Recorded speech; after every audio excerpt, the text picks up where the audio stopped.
Welcome to Media in the Mix, the only podcast produced and hosted by the School of Communication at American University. Join us as we create a safe space to explore topics and communication at the intersection of social justice, tech, innovation, and pop culture.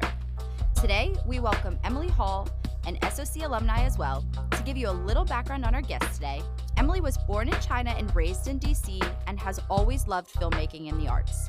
She graduated from American University in 2019 with a degree in film and media arts and with a minor in studio art. While she attended American University, she was a part of Alpha Zeta Delta, AU Photo Collective, SOC Ambassadors, Delta Kappa Alpha, and she was the student government senator for SOC.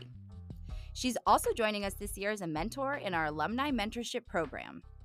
She was part of SOC's experiential learning programs such as the LA Intensive after graduation, and shortly after moved to Los Angeles as the Emmy/Television Academy Internship Program's 2019 Scripted TV Editing Intern. She is a member of the IATSE Local 700 Motion Picture Editors Guild roster for assistant editors and the Warner Media/HBO Max Post Coordinator Training Program 2020 Cohort. Currently, Emily is the Postproduction Coordinator for Netflix's You Season 4 and a video editor for the online food network Tastemade. She was previously the Post Coordinator for HBO Max's Our Flag Means Death and has worked on various shows with Warner Bros., SHOWTIME, and FOX. What a decorated resume. I absolutely love it. Emily, thank you so much for being here on the podcast with us today. Thank you for having me. Absolutely. Okay, so we have so much to talk about. But I want to start with, I did a little stalking. I checked out your website, and I do have to say I want to talk about your photography first and foremost. I noticed that your portrait photography stands out, and it's just so beautiful. Oh, thank you so much. First off, did you have this aha moment growing up? Because I know you started photography a lot earlier than maybe most would. Or was there actually a part two question? Did you have any shift once you started in the industry being like, oh, there's a lot more that I need to discover? Yeah, of course. So I've always been interested in filmmaking. So when I was in fourth grade, I was at the summer camp and I took a course called Hollywood Film Crew. And there's when I really learned about making movies and living in Hollywood. So that really got me started on my love for it. In high school, I really got into photography though. So I was kind of going the photography route because it was easy to do it as like a little side gig while I was in school, make money through that, but also use my passion and just get to be artistic and take photos of people and events. When I got to college, I was still doing photography and also taking film production as my major. But through college and that experience, I kind of started to learn I wanted to go into actual like film and video editing rather than pursuing a freelance photography business or working as a photographer at a company. So I really focused more on learning about editing, and I took courses where I was able to edit the short films that we made. And I studied abroad in Prague for the program at AU, where that's really where I honed in the editing idea. So no one else wanted to be the editor. They wanted to be like the writer or the director. And that's when I knew that I knew how to edit. So I stepped up and said I wanted to do that. And that's really where I fell in love with it. So I decided on that. And when I got into the Television Academy's Editing Internship Program, because that's focused on TV, that's when I made the shift from film to TV. And then coming out here, you start working in the industry and you kind of realize what you do like and what you don't. So over time, I, especially because of the pandemic, realized I wanted to go into post-production management for TV rather than editing for TV. So it's been a shift like slowly through the years. That's so true. And it happens, it's we have so many podcast episodes so far where we've talked about just the value of being around certain environments. Sometimes we'll give you the answer of, Exactly. Oh, this is what I want to do. Or, you know what, this isn't really for me. We had Professor Matt Winkler on, who was just so funny because he was like, there was one job I went into and I found out I was terrible at it. Yeah. And he was like, it was a little discouraging because it was really what I wanted to do. But sometimes it's like, it's there or it's not. The passion for it. I believe definitely. Work is always going to be work, but it makes a difference when it's something you're passionate about. Of course. Definitely can shift a lot in this industry. Things change a lot. I do a lot of freelance work as well. Can you explain to someone maybe kind of that path into getting into freelance work, and then maybe how that changed to you being like, oh, now I kind of want to shift out of freelance and the next step, because that world in itself is a whole new ballgame. Exactly. I know, like, so technically I'm called permalance. So when I go to a show, I am a full-time employee for 60 hours a week for maybe a year. But then I have to find my next project. So I'm still jumping around, but it does have a little more consistency, which I really appreciate. I just knew that freelance for myself was a little bit tricky because I like working with hard set deadlines. I like working with a big team. So there are aspects that I didn't see as a lone freelance photographer or freelance videographer, but it's really a great path for those who like it, and I think that people can really thrive in it. I have friends who do freelance photography for a living. For me personally, I knew that that's not exactly the route I wanted to go in, but I learned a lot through the years of doing it about exactly what I liked about it and didn't like. That's so interesting. So permalance is technically kind of like contract based. So you have Yeah, that more like security of knowing I'm on this, and then you kind of go to that next opportunity. exactly. Very cool. Okay. Yeah. We learned something new for everybody listening. Yeah, I love that. Okay, so I don't know if you know Zachary Gradishar, but he was on of our course. podcast Yeah. as well. And we talked a lot about the LA Intensive, but we had a very candid conversation about it. And I absolutely loved that. And we actually got a lot of feedback on the episode of saying, thank you for talking about it, because not a lot of people will talk about their experience moving out to LA and the pros and the cons. He said, no matter how much he prepared for LA, there was a certain culture shock that played a part. How did you feel moving from East Coast, someone who grew up on the East Coast, moving to the West Coast? Was there any kind of culture shock, or really just the pros and the cons of immersing yourself in what we call Hollywood? It's the place to be, but with that comes a lot of challenge, I'm sure. Definitely, and it's so funny. So Zachary and I are actually friends out here. We met I love that. because he was doing the same internship program with the Television Academy, and kind of realized that we both went to AU, and we have a lot of similarities. And we actually got brunch last weekend and talked about his podcast episode. So it's really exciting to also be able to do this. And yeah, he's super great.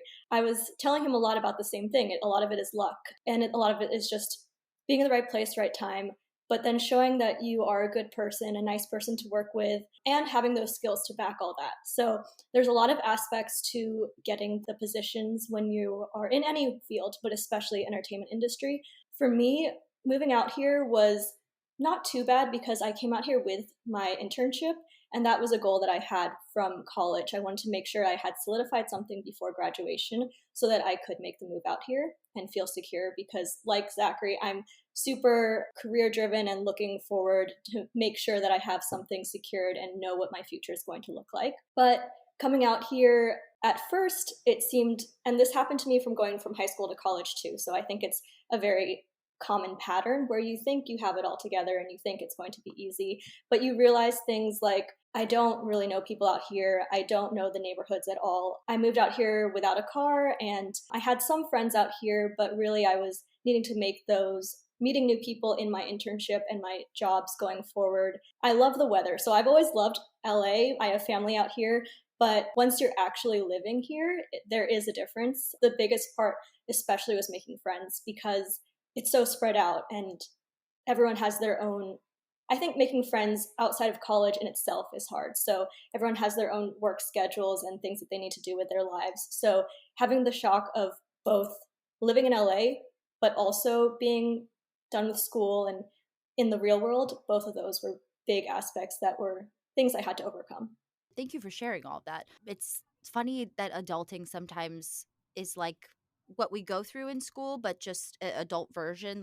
I was an athlete at AU, so having that right away, and I know you were involved in so many extracurricular activities, you kind of get that group, just by default, and that's really Yeah, nice. And so I think adulting, you kind of have to find those spaces where your interests are, and I feel like by default, you will slowly start to meet those groups of people. That's always my advice for people who like move to a new city, and start with what you're interested in, and I guarantee you'll make one friend just by that shared interest, which is of great. And course. also amazing that you saw Zachary. See, I didn't even know that. So this is why I love Yeah, this podcast. That's awesome. So LA Intensive. So you did LA Intensive right before you moved to LA, correct? correct.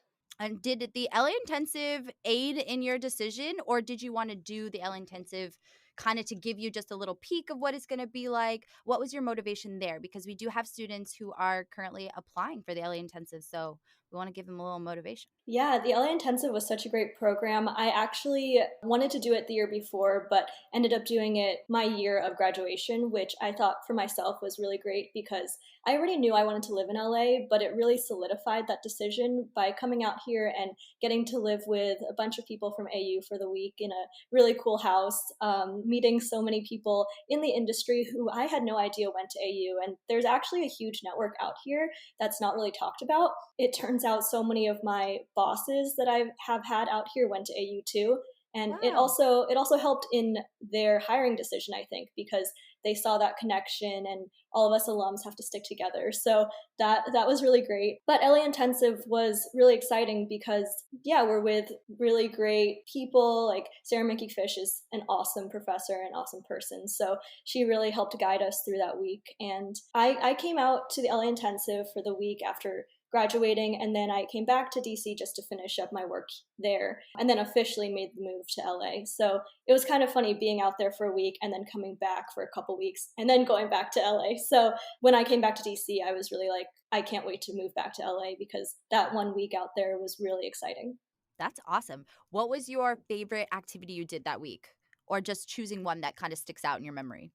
Yeah, I think going to the CW offices because growing up, I really loved the CW and I wanted to work there. So that was really exciting. And meeting an alum from AU who worked there, getting to see kind of the slate for what was going to be airing that season. And it turns out because Greg Berlanti is a huge CW producer, now I work for him. So it's kind of like full circle, and it's really Look at exciting that. to That's work for awesome. someone like that. Yeah, thank you. I think the CW was my favorite as well, only because there's when you just see the place where your like comfort shows have come to life and like the Yeah, creation of all of definitely. these things that I grew up with was so cool. That was so Exactly. And I want to talk about some of these internship programs because as we're going through them, I realized that not a lot of students know these exist. Not a lot of students know how to get access to these, where they can find them.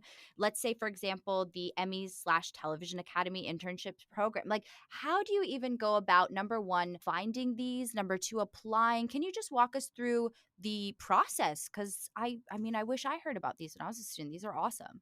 Definitely. So I always recommend people to go the internship or the fellowship route if they want to move out to LA and work in the industry or move to New York and work in the industry. It was just a lot of Google searches and finding things that kind of fit what I wanted to do. So working in production, working in TV, working in editing. So using those keywords and then really whatever you find, just apply to them. It really doesn't hurt at all. I think a lot of people don't even try. And so they wonder why they didn't get a position that they really wanted, but it's because you didn't put yourself out there. So rejection is completely normal. People get rejected all the time and it doesn't mean anything about who they are as a person. So do not worry about that at all. Just apply to everything. Yeah, you just never know what you're going to get. Some of them sound crazy, some of them sound very competitive. Mhm. Yeah, the Emmys one is one that I saw my sophomore year of college just online, and I decided to wait until senior year to apply to it. Yeah, it has been the biggest foot in the door stepping point for me to get into the industry.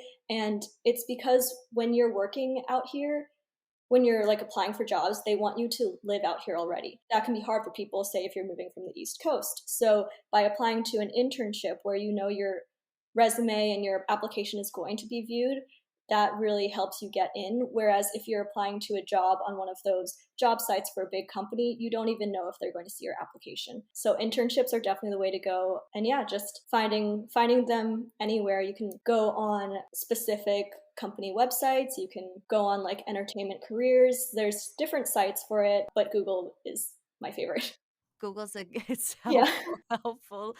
helpful thing to have. That's so interesting that you say that because I remember we had a conversation with Zach as well, and he was saying how before he moved to LA, he applied to I believe the number was like it was somewhere in the many tens, and the only job opportunity that he got was an internship, and Mhm. that's what got him out there. But I told him I was like, "That's amazing because we forget that we need that foot in the door sometimes, and it's not always going to be where you want to start, and that's okay. I think we all have to start Of somewhere." course. And then, can you just give us like a little idea of what you did as an intern? Because I mean, the whole title sounds amazing, but can you just give us a little background on what you actually did? Yeah, so I worked at Fox 21 Television Studios. It's now Touchstone. By being with the Television Academy and getting into that program, they then place you at a company where you'll be for the summer. So I was able to work on two TV shows with Fox 21. I was on Queen of the South and Barkskins. And on those shows, I kind of acted as a PA. I was an intern, but I was really shadowing the PA, the coordinator, and the assistant editors and editors. So I was kind of getting an overview of what post production would entail. And originally, that was when I wanted to go into editing. I had gotten into the IATSE Local 700 Editors Guild at that time. So I was really making that my path. As I was kind of in that role, I learned more about post management, which is something they don't teach you in school. So post management is really making sure that the editors are getting their work done in time, that we're hitting all the deadlines, that we are working with vendors to get visual effects, music, and I watch all the dailies and the cuts, and I send them to the studio and network and anyone who needs them. I do a lot of accounting. There's a lot of different things that I do in my job in post-production, and it's still creative, but it's not the same kind of creativity that you use as an editor, which I actually really like. So yeah, I think by being in that internship, I learned this entire path in the industry that isn't focused on that much. It kind of flies under the radar, but everyone who works in post-production in my experience has been super kind. You're not getting those sometimes mean or crazy people who work in the industry. So I like having a laid back crew all the time, which is great. In terms of video editing, because we're talking about that, once you got that real world experience, was there anything where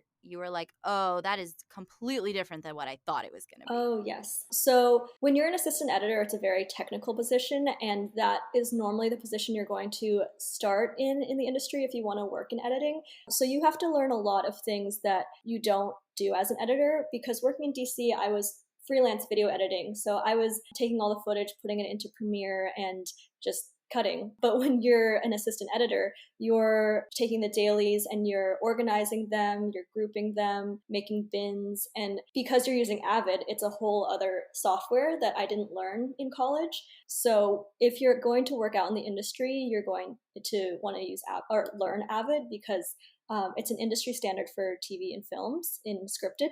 And that, I think, was a big turning point for me, where I was like, I know Premiere very well, but I have to learn Avid, and I don't really know when or how I will do that. It's still something that's doable if that's a route that someone wants to take.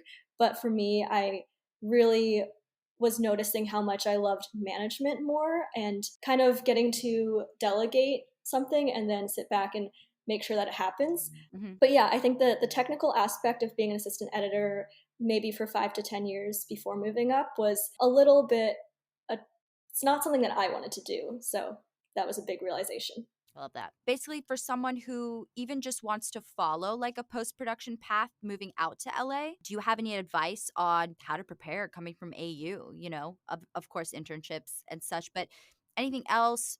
Learning Avid is, of course, one of them, and I'm definitely going to put Of that as a course. note. The biggest thing I will say actually is the biggest advantage that people already have is coming from AU, because a lot of people in the industry go to USC or UCLA, any of those big schools out there that are known for immediately bringing people into the industry.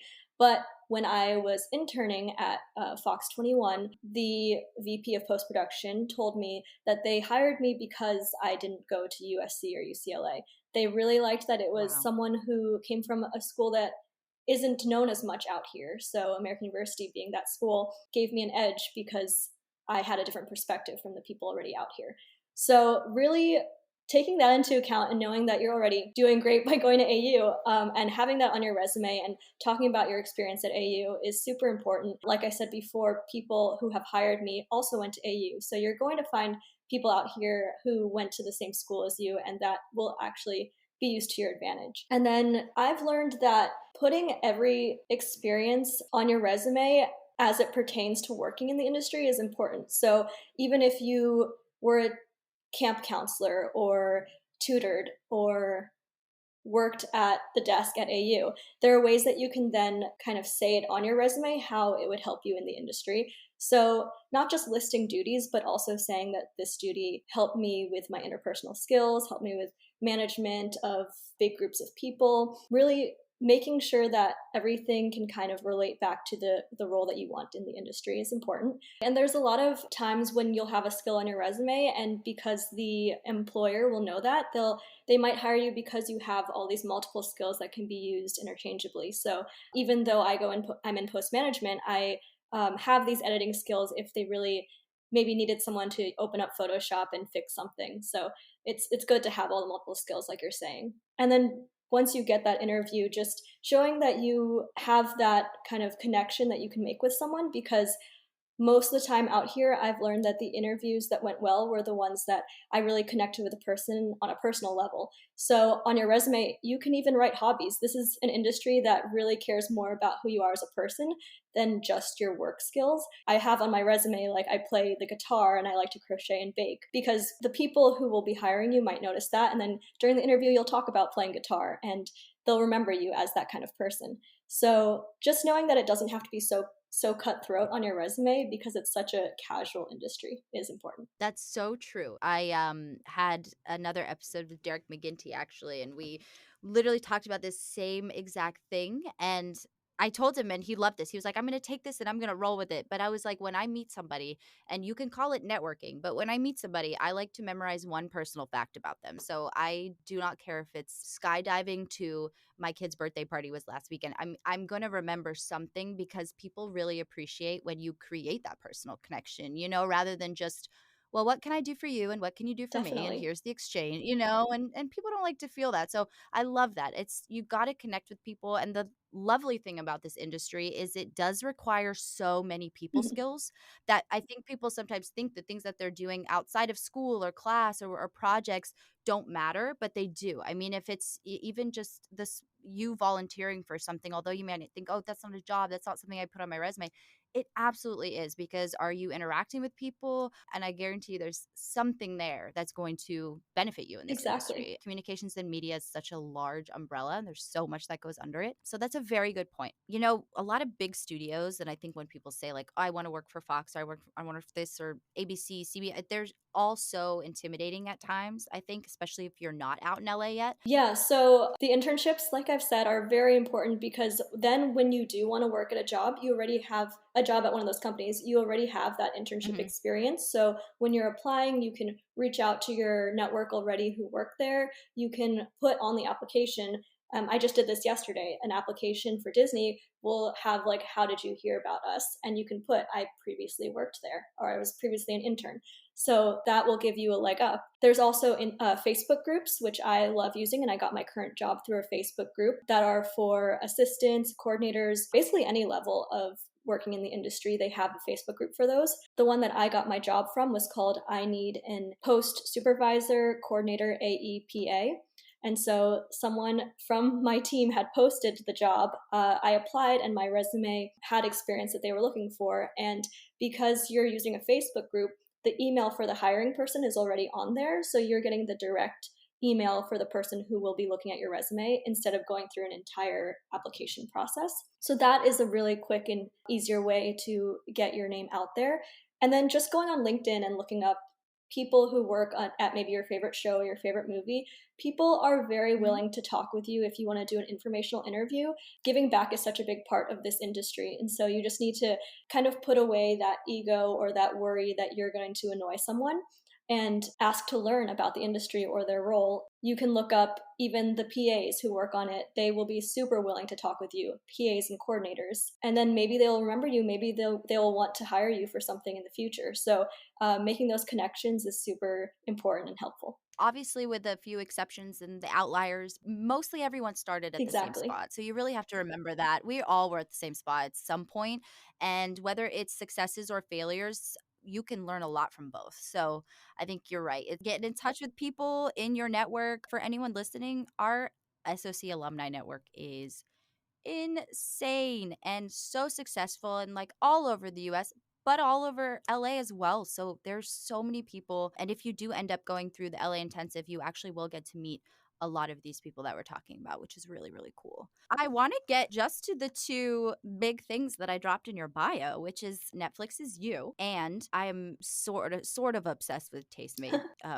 Just Oh, that's just a awesome. little bit. How did those opportunities come about? I was in the Post Coordinator training program with HBO Max and Warner Media, and that was during the Okay. pandemic because all of Hollywood had shut down, and I was very nervous about my next position. So when I saw a new program open up, I applied to that and learned more about coordinating in the industry. And so by doing that program, I got onto the database that then was how the post producer at Our Flag Means Death found me. Hmm. I interviewed for that. Turns out he went to AU, so that's why my resume stood out to him. Yeah, Amazing. and so that was my first coordinator position. And being a PA at first, which is where people often start in the industry, that's definitely a time that can be scary because you don't know what your next job will be. You haven't built that network yet. But after I had my first coordinator position, I kind of felt a little bit more secure where I was able to use my network and my skills and get my current job with You on Netflix. It's been really awesome working for this show. We have a couple more months left, and I'm very excited for everyone to see it. I can't wait, personally. It's such a crazy show. So, Oh my goodness, they don't make them like yeah, you. exactly. So, I'm doing that, and I also work with Tastemade because I still want to keep my video editing skills, and I have Mhm. the time to do both of these positions. I work from home, so I started with Tastemade again during the pandemic in October of 2020. I just really like working on editing for short videos, and so those Tastemade Mhm. videos are like a minute long. So it's Yeah. really perfect, and of course all their content is really cool looking. You're getting to edit videos for great recipes and great companies. So I've gotten to do a lot of the promo collaboration videos with companies like Coca-Cola and Eggo and Amazon Prime Video. So yeah, it's been really fun. And I'm glad that I'm able to use both my skills out here in the industry. Yeah, absolutely, and I will agree, Tastemade, everything is so visually Yeah, appealing. I think that's really what drew exactly. me in at first, and then the recipes and such. How was it working through the pandemic? I mean, over here on the East Coast, at least, it seemed like West Coast was completely Mhm. shut down. So, what was that process like? I mean, were you interacting a lot even just online with the team? I mean, how did that look? Yeah, I feel very fortunate that I did get out here a year before the pandemic. So I did have a little network out here already. But when Hollywood shut down, I was still a post PA on Penny Dreadful City of Angels for Showtime. And that was my first PA gig out here. So we had shut down, everyone started working from home, and we were trying to figure out how that process works. A lot of the tasks kind of went away because as a PA, you're getting lunches and getting crafty snacks for everyone, making drives. I used to drive from the studio up in Santa Clarita to Malibu once a week at midnight. So I was delivering DVDs. It was a lot of work, but definitely an interesting experience. When everything shut down, it was a very scary time as someone who was just starting in the industry. We had wrapped in July, so it was still beginning of the pandemic a little bit. So from July to October, I applied for unemployment, so I was on that, but I was also luckily got onto someone's passion project. So I was editing a TV show, but it was, or like an online TV show. So that was something that I got to do to still be productive and use my skills. Even though it was unpaid, it was still something to do, which is great when you're sitting at home during a pandemic. So, yeah, in my opinion, I think it's really important, even if you're on employment currently or not, or like looking for work right now, it's important to make the most of your time and always have something that you're doing so that it doesn't feel like you're sitting around and not having work. So kind of like making work for yourself. I think being proactive is super important, and that's something that I was able to do and learned. When I look back, I don't feel like I really had a time of unemployment because I was always doing something. That's great advice. Always, because I think also, I come from a family of very, I guess you could say, clear paths, so, like, Mhm. doctors and, business and whatever, my lawyer, you kinda know your path, Yeah. and this industry is really different because, number 1, I think you shouldn't be afraid of things changing a lot. A lot of people jump from opportunity to opportunity, but now that you're in LA, would you say that there's definitely no need to be afraid of those gaps and that kinda Definitely, it's change? completely normal. When you're working on a show, they pay for your unemployment time. So, and also a lot of my friends take vacations on their off when they're off projects because it's such a rigorous schedule. We're working sometimes 14-hour days. So sometimes you need that time off. It's very important for your mental well-being and your physical well-being. So definitely do not be afraid of any of that time that you take off.